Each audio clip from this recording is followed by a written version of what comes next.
Assalamualaikum warahmatullahi wabarakatuh. Salam sejahtera bagi kita semua. Yang terhormat Bapak Dr. Hanif Al-Qadri selaku dosen mata kuliah Manajemen Humas.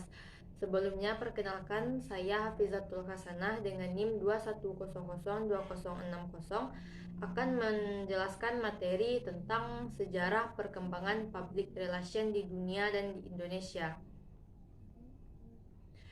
Humas atau PR merupakan gabungan dari berbagai macam ilmu dan termasuk dalam jajaran ilmu sosial seperti ilmu ekonomi, politik, termasuk sosiologi atau psikologi. Bahkan yang paling menentukan adalah jajaran ilmu komunikasi.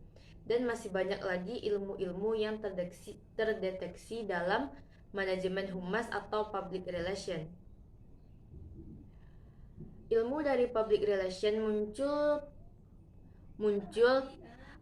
pada abad ke-20, tepatnya di negara Amerika Serikat, dan berkembang di Amerika pada abad ke-20.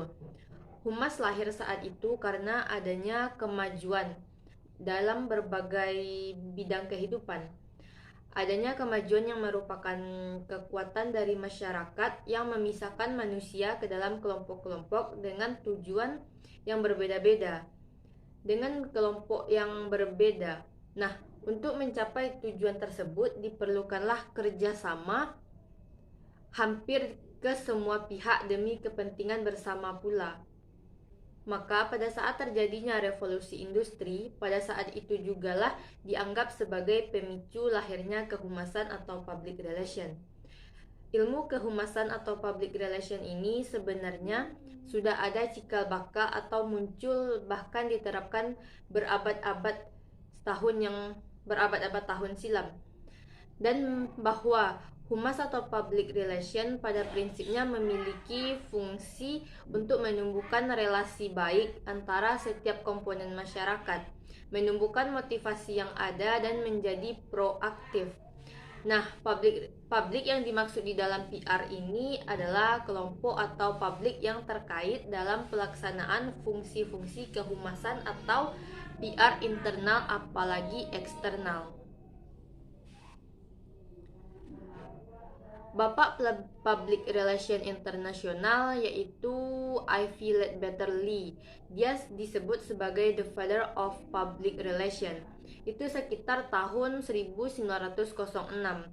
Ivy Ledbetter berhasil menanggulangi kelumpuhan industri batu bara yang saat itu hampir terjadi di Amerika Serikat.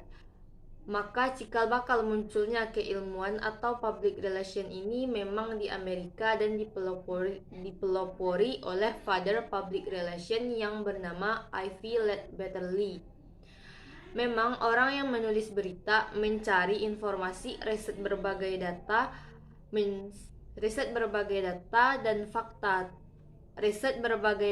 sumber fakta. Kalau namanya jurnalis, maka pekerjaannya adalah mencari kebenaran dan fakta yang terjadi. Melalui keilmuan itulah konsep-konsep public relation dikembangkan dalam proses menyelesaikan kelumpuhan industri batu bara yang terjadi pada saat itu. Maka sampai sekarang ia dikenal sebagai the father of public relation. Gagasan dan pemikiran Ivy Ledbetter Lee saat itu adalah mengembangkan perbaikan pembaharuan, itu dinamakan dengan Declaration of Principle. Jadi, pada prinsip-prinsip yang dideklarasikan, prinsip-prinsip kehumasan atau public relation yang intinya tidak diabaikan dalam proses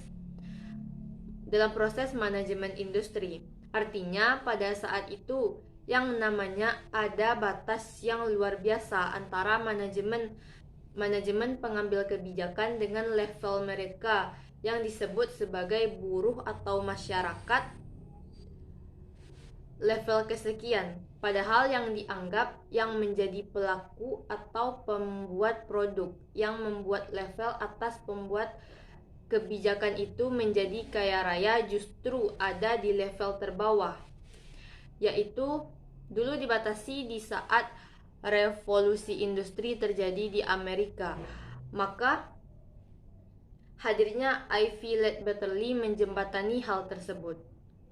Sehingga salah satu prinsip Declaration of Principle yang dibuat oleh Ivy Ledbetter-Lee membuat publik yang selama ini dianggap bodoh, yang selama ini tidak diperhitungkan, dianggap sebagai level kedua, sekarang menjadi diabaikan. Yang selama ini diabaikan, sekarang ini dibawa. Artinya, mereka punya potensi diperhitungkan, duduk bersama dalam konsep manajemen kelembagaan. Selanjutnya kita lihat bagaimana gambaran atau kronologis dari perkembangan PR atau manajemen humas di dunia.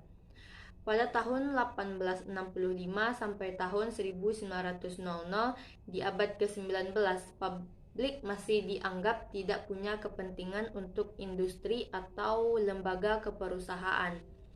Bahkan saat itu, publik baik internal maupun eksternal masih dianggap bodoh karena tidak memberikan pengaruh apapun pada pengambil kebijakan.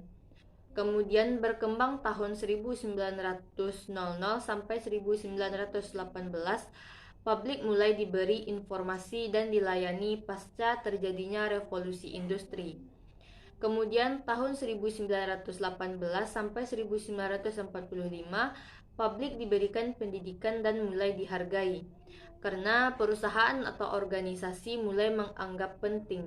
Masyarakat mulai dianggap penting, publik internal apalagi eksternal yang notabene-nya memberikan masukan, yang justru menjadi pengguna, yang justru membuat besar, memberikan dampak secara langsung maupun tidak terhadap lembaga atau perusahaan.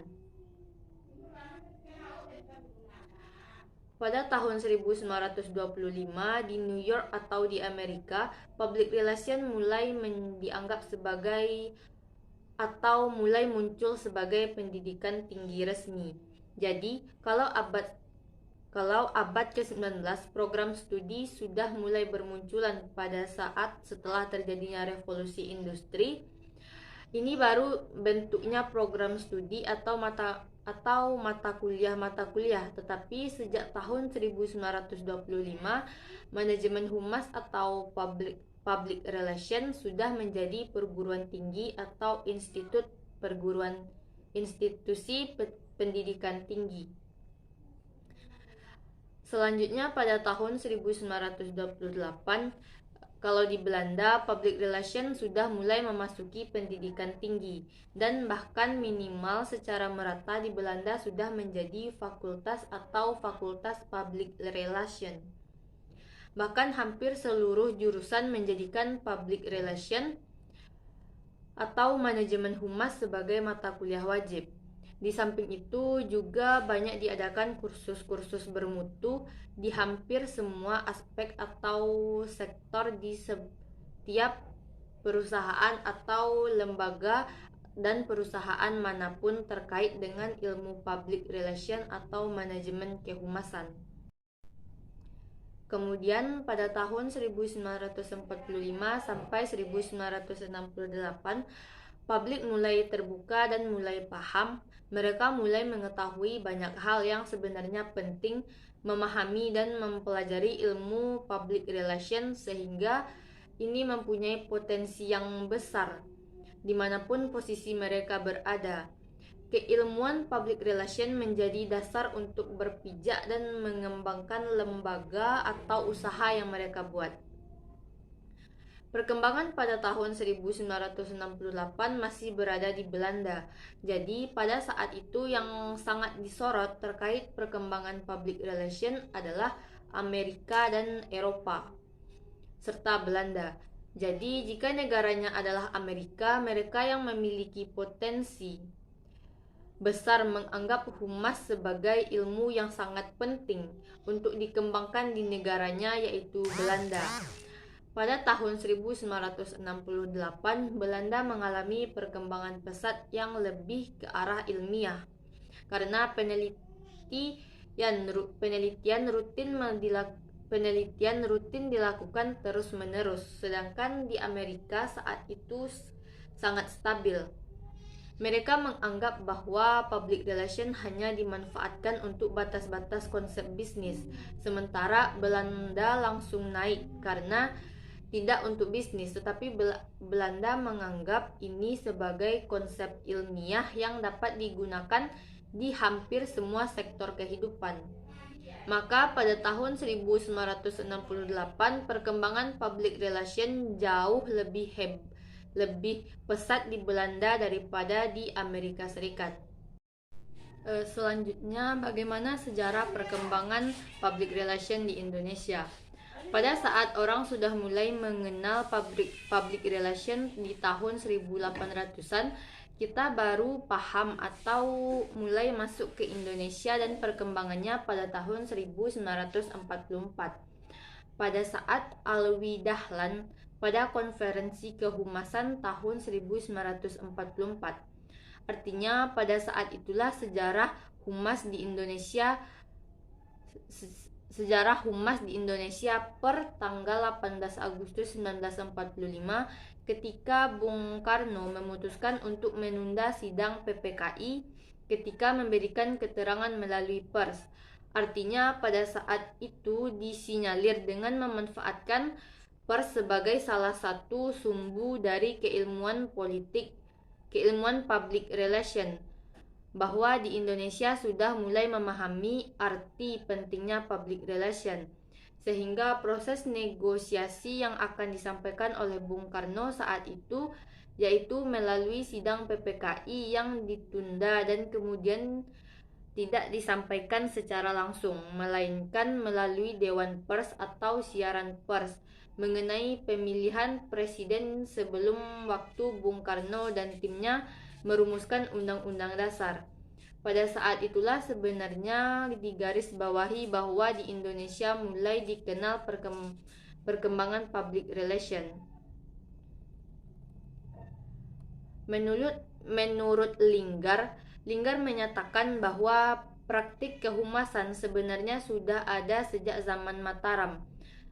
Sudah ada sejak Panembahan Senopati mengumumkan bahwa dia dan keturunannya adalah pasangan dan mendapatkan perlindungan dari Ratu Laut Selatan yaitu Nyi Roro Kidul. Dalam keotentikan sejarah, maka humas atau public relation otentik berkembang dan muncul sejak proklamasi kemerdekaan 17 Agustus 1945.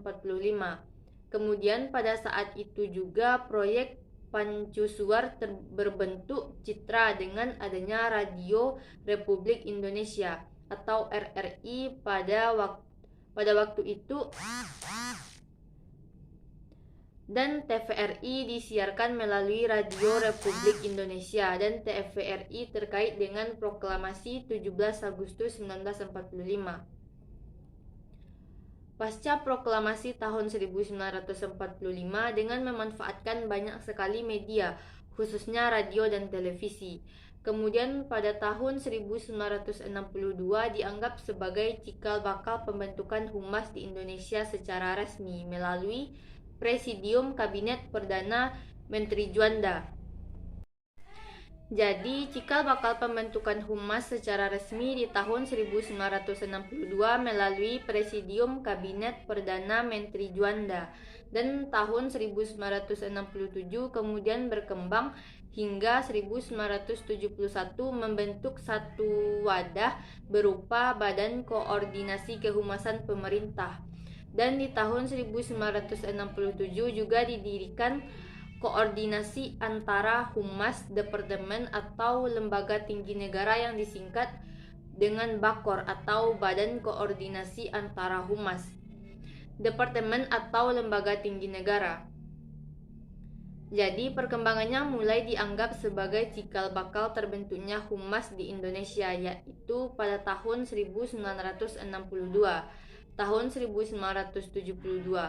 10 tahun setelah itu sampai 9 tahun 1993 muncullah PR di kalangan profesional pada lembaga-lembaga swasta, ditandai dengan didirikannya satu wadah profesi humas yaitu Perhumas pada 15 Desember 1972, dan pendirinya adalah Wardiman Djoyodiningrat, Marah Yunus Nanasutresna, dan ketuanya adalah Marah Yunus.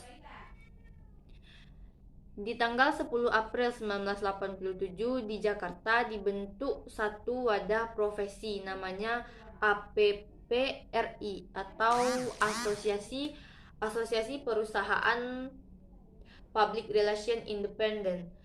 Itu merupakan wadah profesi berbentuk organisasi dari perusahaan yang independen yang bertujuan untuk yang pertama, mewujudkan fungsi PR yang jujur, bertanggung jawab, memiliki kode etik yang jelas. Yang kedua, memberikan informasi kepada klien bahwa APPRI memberikan nasihat dalam PR. Dan yang ketiga, mengembangkan kepercayaan umum atas PR kepada masyarakat. Pada tanggal 27 November 1995 juga dianggap sebagai titik perkembangan PR di Indonesia dengan dibentuknya Himpunan Humas Hotel Berbintang. Perkembangan public relation dalam sektor atau tahap demi tahap sebagai sebuah kajian keilmuan. Sebagai kajian keilmuan, PR melahirkan berbagai teori dan paradigma, termasuk konsep ilmu PR itu sendiri. Sedangkan sebagai profesi, PR itu adalah alat atau fungsi untuk kegiatan yang bersifat praktis. Sebagai kajian ilmu PR melahirkan banyak teori, melahirkan paradigma dan konsep-konsep keilmuan terkait dengan PR. Sedangkan sebagai profesi, PR adalah alat atau fungsi untuk kegiatan yang bersifat praktis. PR sebagai profesi itu menjadi seni yang dapat digunakan secara praktis oleh praktisi PR. Dan PR praktis ini melahirkan profesi PR seperti halnya profesi-profesi lainnya. Sehingga PR bisa dinyatakan sebagai sebuah payung yang mencakup berbagai area. Baiklah, mungkin hanya sekian penyampaian dari saya. Jika ada salah kata, saya mohon maaf. Assalamualaikum warahmatullahi wabarakatuh.